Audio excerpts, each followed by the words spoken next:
Gobierno de la Z101 en la edición de este día martes, hoy 21 de marzo. Damos los buenos días al compañero Manuel Conde y Cabrera. Muy buenos días a nuestro coordinador José Luis Mendoza. Un fuerte abrazo, gran cariño a este gran equipo de comunicadores. Aprovechar, aunque sea de forma un tanto tardía, en público, aunque lo hice en privado y con mucho cariño. Un abrazo muy especial, un cariño sincero, como ella sabe que expreso por la gente que realmente me importa.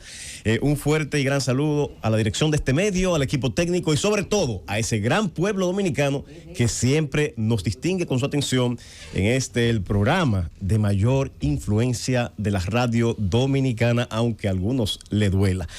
Señores, no hay otro tema.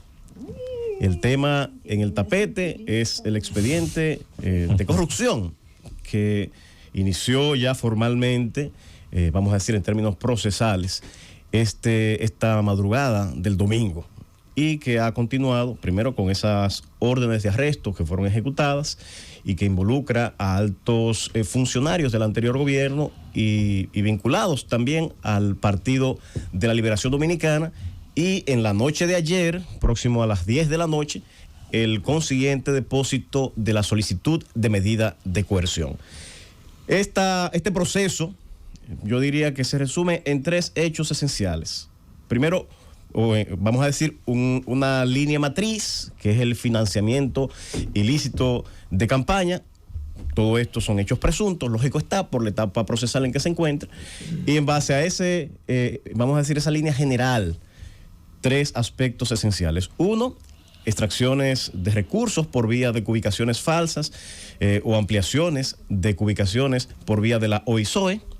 El otro, el famoso caso de las expropiaciones, que se describen mecanismos procesales, legales, administrativos, mediante los cuales en algunos casos simulaban, en otros simple y sencillamente despojaban de sus derechos a los legítimos propietarios de las propiedades que eran objeto de esas expropiaciones, y por vía de esos procedimientos, sesiones de crédito y otros mecanismos y procesos administrativos, lograron sacar, según declara y se señala en este pliego acusatorio, recursos cuantiosos.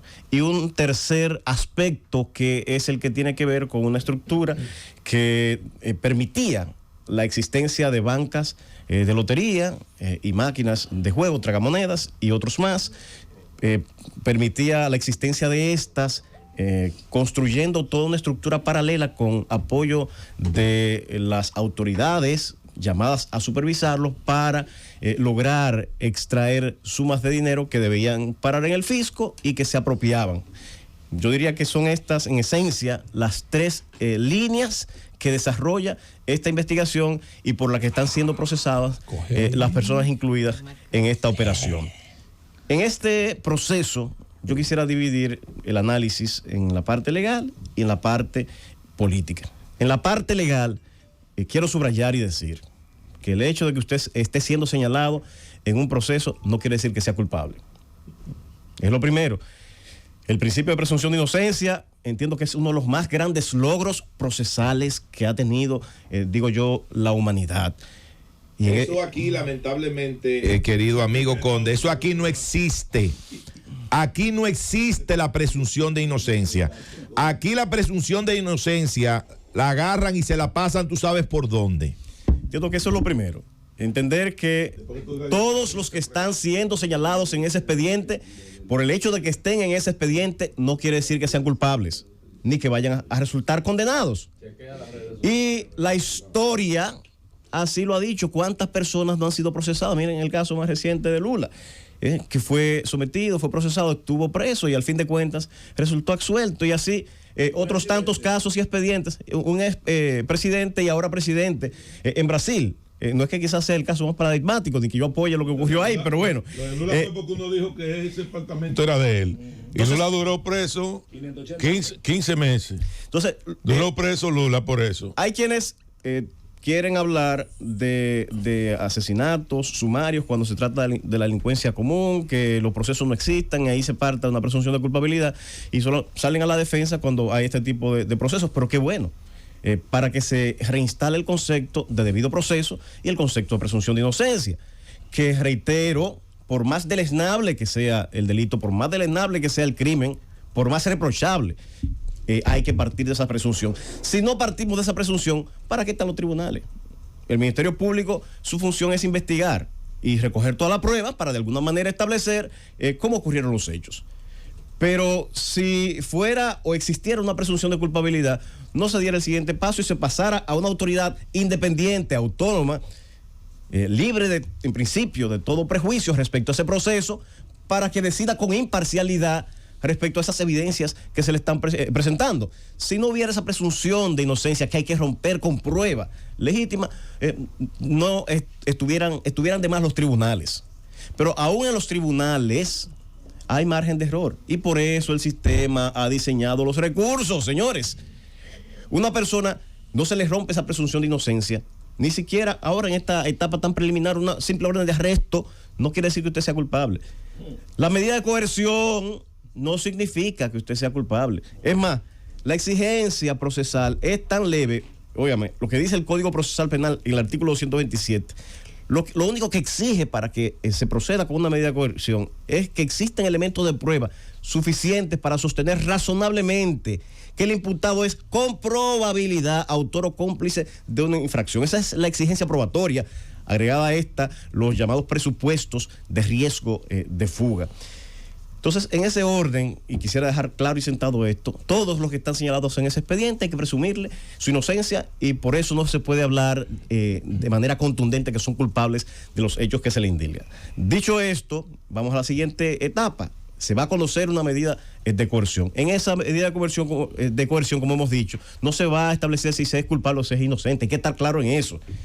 El hecho de que se le aplique, sea cual sea la medida de coerción que se le aplique, no quiere decir que los que sean de alguna manera limitados en su derecho, sea a la libre circulación, sea algún tipo de medida de orden económico, sea cual sea la medida, no quiere decir que sean culpables. Es más, lo que dice el código es que con probabilidad, razonablemente se entienda que es culpable. Entonces, en ese orden, quiero que se entienda el proceso, que entendamos el proceso. Esto está en una etapa muy inicial. Apenas ahora se activan los plazos que empujan al Ministerio Público a cerrar esa investigación. Si no se declara caso complejo, si se dicta prisión preventiva, por ejemplo, estaría obligado en 3 meses, si no ese plazo se duplica, si es declarado complejo. Y si es cualquiera de las otras medidas de coerción, bueno, pues el plazo es de 6 meses y por igual se amplía. En lo que la chava ahí viene 18 meses para investigar. Así mismo y al final el tribunal te dice, no, vayas para su casa. Ese margen de error existe en todos los procesos. Y luego existe un esquema de responsabilidad. Qué lindo. Si se ha generado una lesión injustificada e ilegal, bueno, están las vías procesales también para usted accionar en responsabilidad patrimonial en contra del Estado y en contra de los que hicieron la investigación. Entonces, en ese orden es bueno entender esto. El proceso recién inicia, esta es una etapa inicial e incipiente, y seguirá avanzando. Luego de que pasen los plazos, que se investigue el proceso, se concluya la investigación, se presenta acusación, audiencia preliminar, que es un juicio, no todavía la culpabilidad, sino un juicio a la prueba. Luego de que se hace ese juicio a la prueba, se pasa a un juicio de fondo, y luego que se pasa ese juicio de fondo, estamos hablando ya quizá para el próximo año, es que se establece la inocencia o culpabilidad. De manera que este proceso aún le falta mucho, es mucha la discusión, y se trata, lógico está, de una imputación que está en manos de la justicia. Eso es la parte que tiene que ver con el derecho. En la parte política, y brevemente si quisiera, José Luis, la venia por la naturaleza del caso. Quítale los 10 de razón. En lo que tiene que ver con la parte política. Que él estaba explicando lo jurídico. Ahora va el comentario. Lo que tiene que ver con la parte política. El PLD, entiendo, ha tomado una decisión errada en términos políticos, y la ha hecho desde el mismo día que eligió a las autoridades del partido. Y en aquel momento yo decía que era erróneo. El PLD debió dar paso a la nueva generación, tener nuevos rostros si realmente tenía el deseo de volver al poder. Dar un paso atrás la vieja generación y que la nueva generación asumiera el partido. Y segundo, dejar que la justicia operara, aún sea en términos mediáticos. Que ya cada quien exprese su voluntad y que reclame por las adhesiones, las obligaciones de solidaridad, como ha ocurrido con Gonzalo y otros más de los que están siendo imputados. Eso es natural que ocurra, pero no como partido servir, como dije en un momento, de condón, de sombrilla a procesos que solamente la justicia es la que va a determinar quiénes son los responsables.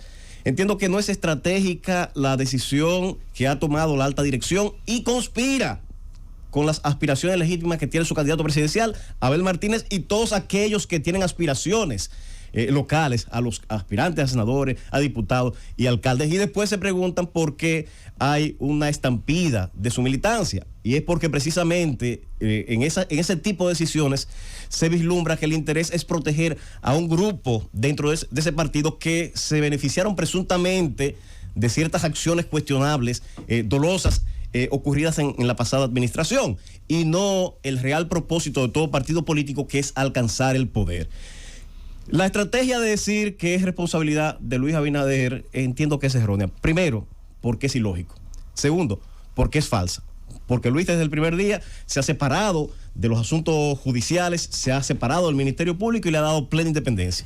Y por último, no le es conveniente. Señores, mantener al PLD vigente y a la Fuerza del Pueblo es mantener la división de la oposición.